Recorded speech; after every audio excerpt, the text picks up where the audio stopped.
Paz do Senhor para todos. Vamos começar um resumo do livro de Gênesis, que foi nós estamos com um plano anual de leitura bíblica, até o final do ano lermos toda a Bíblia. Todo mês nós vamos fazer um resumo do livro que foi lido naquele mês. Igual esse mês de janeiro nós lemos Gênesis e Êxodo, e era para ter lançado esse livro, esse resumo, agora desde o dia 1º. Aí não deu certo. Hoje é dia 5, ainda dá tempo, mas nós vamos tentar agora colocar no mês de fevereiro, antes do dia 1º, que a gente colocar o resumo dos livros que vão ser lidos nesse mês, que são Levítico, Números e um pedaço de Deuteronômio. Nós vamos fazer esse resumo do livro de Gênesis. Só alguma curiosidade aqui. Ela foi escrita entre 1446 a 1406 a.C. São 1533 versículos e 50 capítulos. O resumo do livro de Gênesis ele se divide em duas histórias. Do 1 ao 11 ele conta a história de Deus e o mundo inteiro. A criação do mundo seria do capítulo 1 ao capítulo 11. No capítulo 12 ao 50 nós vemos a história entre Deus em apenas um homem, que é Abraão e sua família. Nós vemos isso entre o capítulo 12 e o capítulo 50. Essas duas partes estão conectadas por uma história que começa no capítulo 12. Esse resumo nos dará a ideia de como entender a mensagem de Gênesis, ver a grandeza de Deus no livro de Gênesis. Segunda frase da Bíblia, Deus traz ordem, beleza e bondade, aonde não havia, que era a terra sem forma e vazia. Ele cria o mundo onde a vida pode florescer, e ele fez essas criaturas chamadas humanos, que somos nós. Ele cria a sua imagem, que está relacionado com o seu papel e o propósito dele no mundo de Deus. Então ele cria o homem à sua imagem, para refletir o caráter de Deus aqui nesse planeta, aqui nesse mundo. Nós somos nomeados como representantes de Deus. O humano governa esse mundo em nome de Deus. Isso significa aproveitar todo o papel e o seu potencial de cuidá-lo e torná-lo cheio de vida. Essa é a intenção de Deus para com o homem aqui na Terra, para que nós tornemos esse mundo cheio de vida. Deus ele nos abençoa. Deus abençoa os humanos.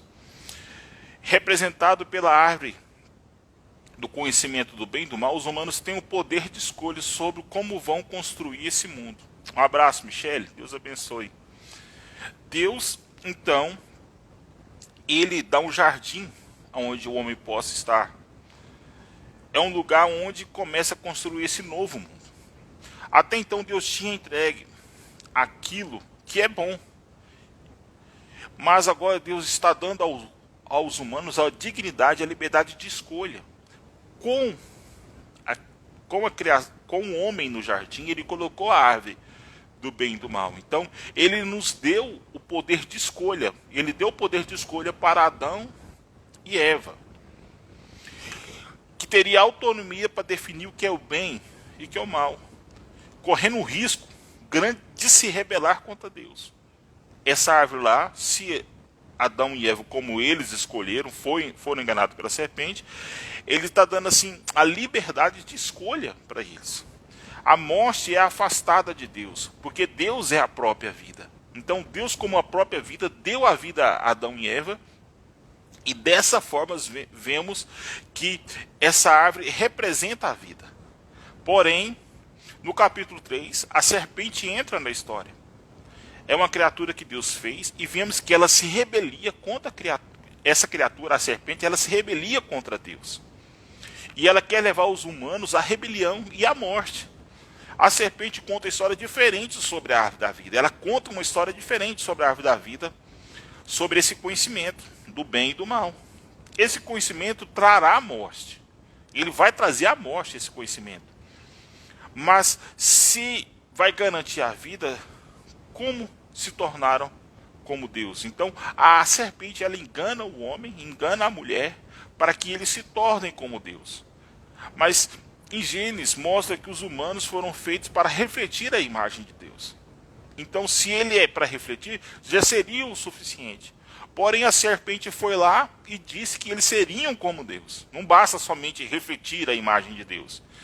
Em vez de confiar em Deus e buscar sua própria autonomia, eles escolheram saber sobre o bem e o mal.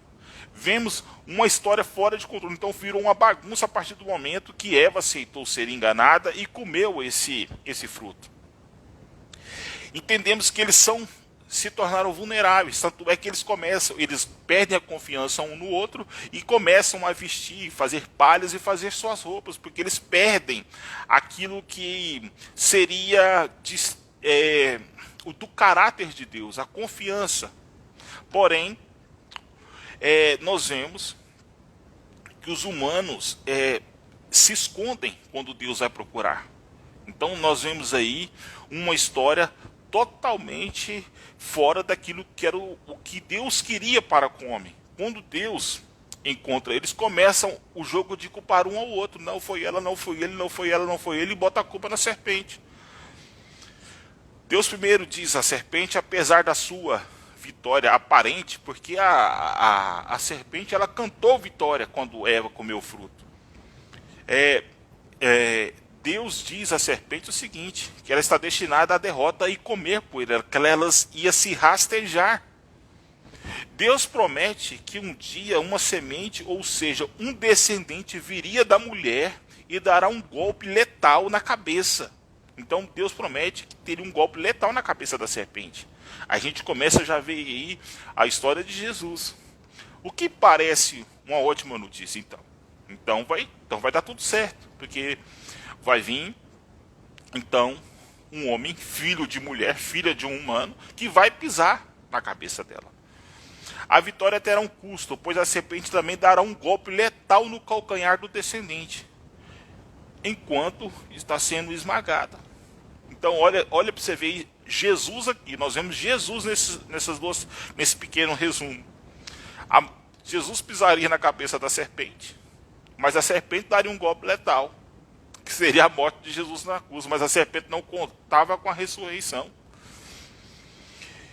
Deus promete resgatá-los, Deus promete resgatar os humanos, mas sempre terá consequência de suas escolhas. Mesmo Deus resgatando nós, é através de Jesus na cruz ressurreto. Então, nós teremos as nossas consequências de escolhas no decorrer de nossas vidas. Os aspectos da vida conjunta, tanto na casa como no trabalho, serão cheios de tristezas por causa da rebeldia que nos levará à morte. A história só piora entre o capítulo 3 ao capítulo 11.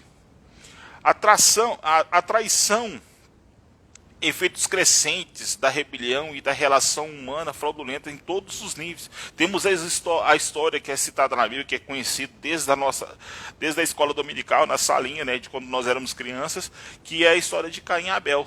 Caim tem tanta inveja do seu irmão que quer matá-lo. Ele sente isso. Deus adverte a Caim que não cai em tentação, mas ele faz isso a qualquer maneira, a qualquer custo. Ele quer matar o seu irmão. E ele mata seu irmão. Caim constrói uma cidade onde reina a violência e a opressão. Então, depois de tudo isso que Caim fez, ele constrói essa cidade. Vemos a história de Lameque, o primeiro homem da Bíblia a ter mais de uma esposa que acumula como suas propriedades. Então, Lameque ele tem mulheres que acham que é propriedade dele. Ele é ainda mais violento que Caim. Então, Lameque ele veio após Caim e se tornou um homem mais violento ainda. Temos a história estranha sobre filhos de Deus, que poderia referir a seres angelicais do mal, ou antigos reis que se alegavam descender de deuses. Como Lameque adquiriu tantas esposas quanto quiseram geraram os nefilins, grandes guerreiros dos nossos tempos antigos. Então nós temos aí no livro de Gênesis, entre 1 e 11, essa história obscura dos nefilins, né? Que tem muita especulação, mas não tem, a própria Bíblia não aprofunda nisso. Eu já estudei alguma coisa sobre isso, mas também agora não vem ao caso. Qualquer que seja a interpretação correta, os humanos estão construindo um reino que enche o mundo de deuses com violência e ainda mais corrupção.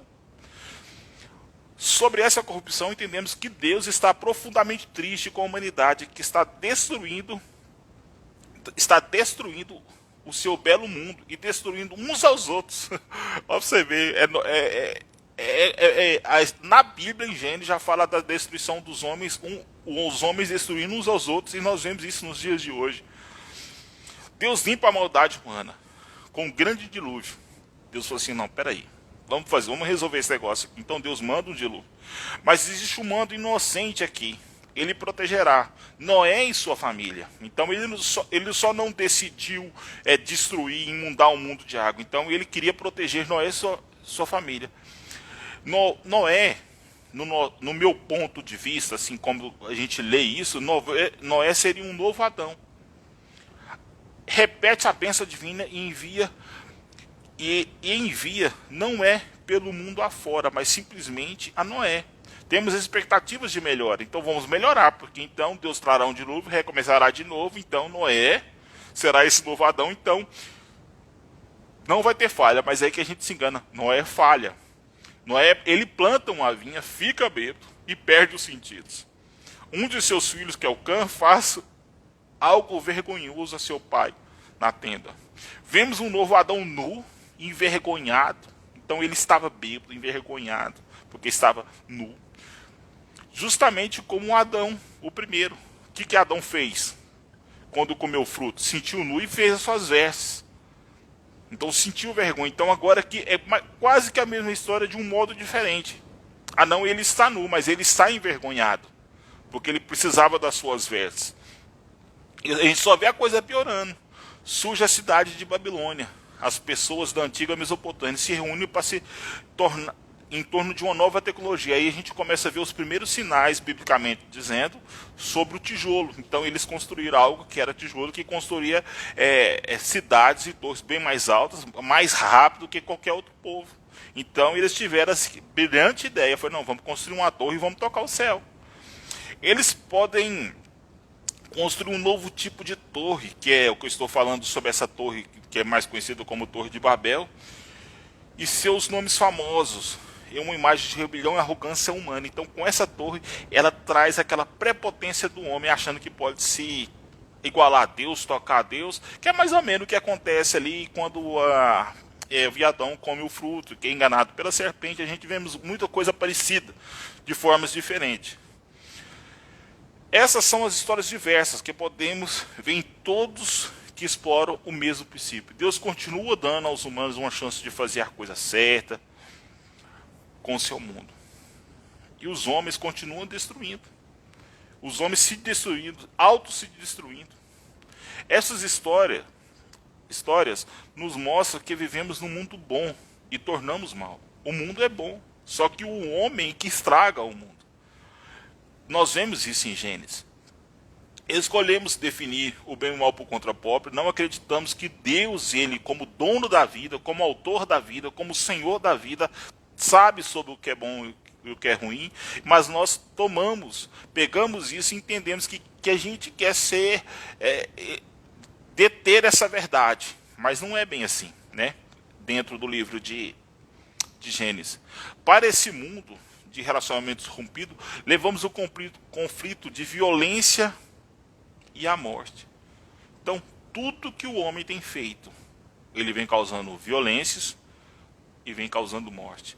Então, nós chegamos agora no capítulo 12, onde a gente trata de uma genealogia traçada somente de uma família, que eu falei no início desse vídeo, que é a família de Abraão. De um homem chamado Abraão, Deus tem uma promessa, que antes era o nome dele Abrão e passa a ser chamado Abraão. Deus faz uma promessa para ele. Deixa sua casa e vá para uma terra de Canaã, vá para uma terra que eu te mostrarei que será Canaã. Deus diz que será sua. Deus fala para Abraão que vai ser dele essa terra. Deus promete a Abraão que irá torná-lo uma grande nação. Irá fazer o seu nome grande. Então a gente começa a entender aí alguns propósitos de Deus para a humanidade. Os capítulos anteriores da Babilônia, de forma arrogante, o homem tenta buscar a sua própria fama. E isso não termina muito bem, quando o homem busca a sua própria fama. Mas Deus, na sua generosidade, vai dar um grande nome a esse homem, que seria o Abraão, pai de muitas nações. Deus abençoa Abraão e vai ecoar a bênção original de Deus ao mundo inteiro, ao mundo todo. Então, a pergunta: por que Deus abençoa Abraão e sua família? A promessa de Deus deixa isso claro, para que todas as famílias da terra encontrem a bênção. Então, através de Abraão, todas as famílias do mundo vão encontrar a bênção. Deus, por meio de você, né? Por meio de Abraão, por meio da gente, através de Abraão, nós entendemos a nossa missão de evangelizar o mundo. Eu não quero levar isso para uma palavra assim, para uma pregação. Eu quero mais fazer um resumo. Eu acabo me perdendo aqui e quero entrar como se fosse uma pregação, mas não é isso. A minha intenção não é essa e eu tenho escapulido algumas vezes aqui, vocês vão me desculpando. Deus, ele tem um plano. Ele tem um plano de salvar e abençoar esse mundo. Por isso, todo o resto da história do Testamento se concentra na família de Abraão. Então, com a história de Abraão e seu filho Isaac, depois de seu filho Jacó, e finalmente os 12 filhos de Jacó, que depois nós vamos chegar lá nessas histórias, a cada geração são unidas por temas principais. A geração de Abraão é marcada pelos mesmos erros. Ele continua fazendo as péssimas decisões, que destrói as suas vidas e arrisca a promessa de Deus. Contudo, Deus permanece fiel a Abraão. Ele continua salvando os seus próprios, salvando dos seus próprios erros, reafirmando o seu compromisso em abençoá-lo e abençoar nações por meio dele. Apesar de tudo de errado que Abraão fazia de suas escolhas. A história de Abraão Deus tinha prometido à sua família uma enorme, mas em duas ocasiões diferentes ele teme por sua própria vida. Então Deus promete que Abraão teria uma família enorme, mas ele teme. Então ele teve fé e acreditou que sairia da terra da casa do pai dele, que teria uma grande nação, porém ele fica temeroso em duas situações. Porque outros homens se sentem atraídos pela sua esposa. Ele tinha biblicamente falando, a esposa dele era bonita, então ele nega que é marido dela. E obviamente cria todo tipo de problema. Abraão e sua esposa, ele não poderia ter filhos. Então Sara, olha para você ver. Se Deus prometeu, e Abraão continua errando, aí vem Sara e mete o pé na jaca. Que vem, arruma uma de suas servas para que dê um filho a Abraão. Então eu vou ser mãe pela minha serva.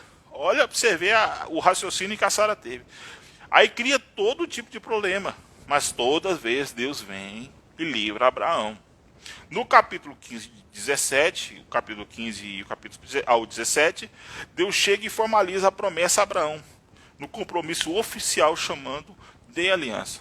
Deus convida Abraão a olhar para o céu estrelado na noite e contar as estrelas. Então, que a sua família seria numerosa do mesmo jeito. Apesar da probabilidade de 100 filhos e sem maneira de ter nenhum filho, no momento Abraão olha para o céu e simplesmente confia em Deus. Então, mesmo Abraão errando, mentindo, que não era esposa dele, ele confia em Deus. Ele traz essa confiança em Deus. Deus pede a Abraão que marque a sua família com um sinal na aliança, que é a circuncisão dos meninos da família. Então todo mundo que estava com Abraão teve que ser circuncisado, para que seria o sinal dessa aliança. Deus promete que ele se tornará pai de várias nações, que os abençoará. Deus virá para o mundo inteiro. Olha para você ver aí. Olha Jesus aí de novo. Esse símbolo serve para que eles lembrem da prosperidade da sua família, que é a circuncisão que eu falei agora, que é uma dádiva de Deus. Abraão termina por muitos filhos e morre de idade bem avançada. A história de Jacó é de forma ainda mais dramática a partir do seu nascimento. Jacó faz jus a seu nome, significa enganador. Ele engana seu irmão Esaú. Olha para você ver, Deus promete uma coisa a seu pai, Abraão, e você pensa que as coisas vão mudando e cada vez piora mais. Mas Deus, ele fez uma aliança. Deus cumpriu com a parte dele e foi corrigindo os erros ao decorrer da história. E tomando assim a herança de Esaú. Ele faz isso enganado. O seu velho pai estava cego e simplesmente vai embora. Ele tem 4 esposas, mas a ama somente a uma, que é a Raquel. Isso cria muita rivalidade na família. A única coisa que humilha e ser enganado é seu tio Labão, que toma anos da sua vida. Jacó é humilhado e regressa à sua terra natal. Há uma história muito estranha quando ele regressa para a sua cidade natal. Jacó acaba lutando com Deus e exige que o abençoe. Algumas coisas nunca mudam. Deus honra a sua determinação e passa a bênção de Abraão para Jacó. Deus muda o nome de Jacó para Israel. Significa aquele que luta com Deus. Aí nós vemos mais uma mudança. Nessa última parte do livro da história, os 2 filhos de Jacó, que todos os termos que convém a um ponto, convergem a um ponto, Jacó ama seu último filho José do que qualquer outro. E ele dá um casaco especial que seus outros 10 filhos passam a odiar a José. Agora já estamos falando sobre os descendentes de Jacó. E sequestra e planeja matar a José. Em vez disso, simplesmente vende como escravo. E José, vendido como escravo, vai parar no Egito, onde ele termina na prisão, após aquele fato da mulher de Potifar, tentar agarrá-lo e ele não quer, então tá lá. Mas deixa eu resumir aqui, porque senão fica muito longo o vídeo. Então José, ele é colocado por Deus como vice-governador de todo o Egito. Já resumindo toda a história. José salva a nação do Egito durante um período de fome. E acaba salvando seus irmãos e toda a sua família.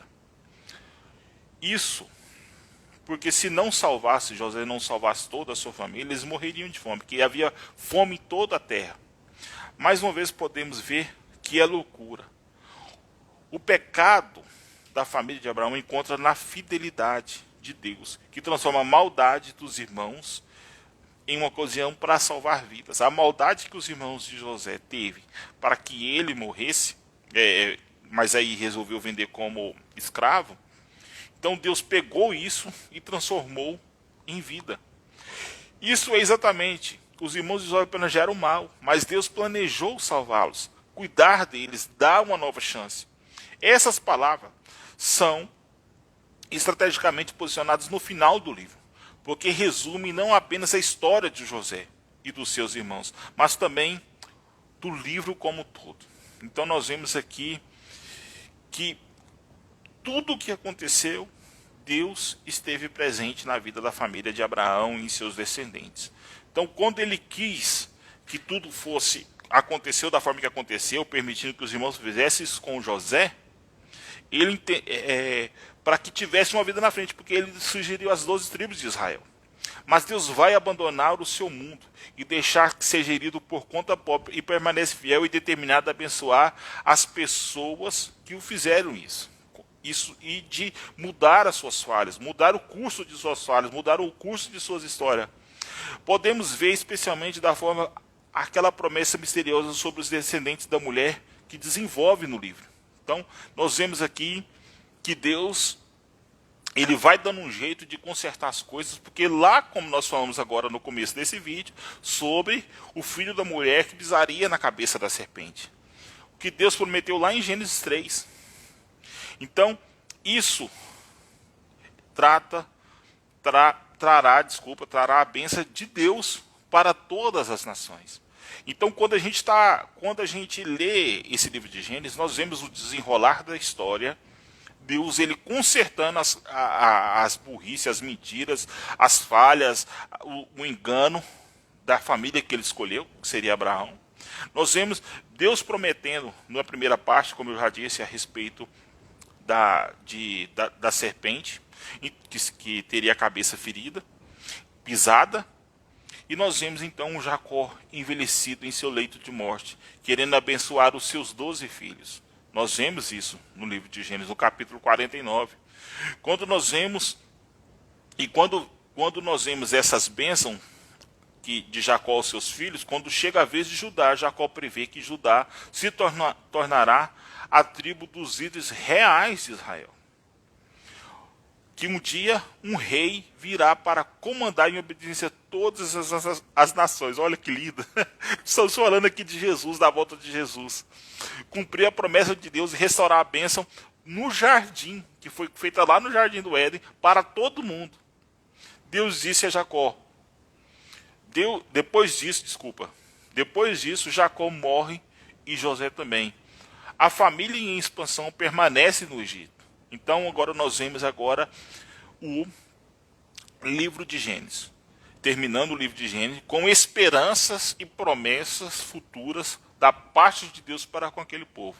Eu vou encerrar esse vídeo e já vou fazer agora do livro de Êxodo. Muito obrigado a todos vocês. Deus abençoe.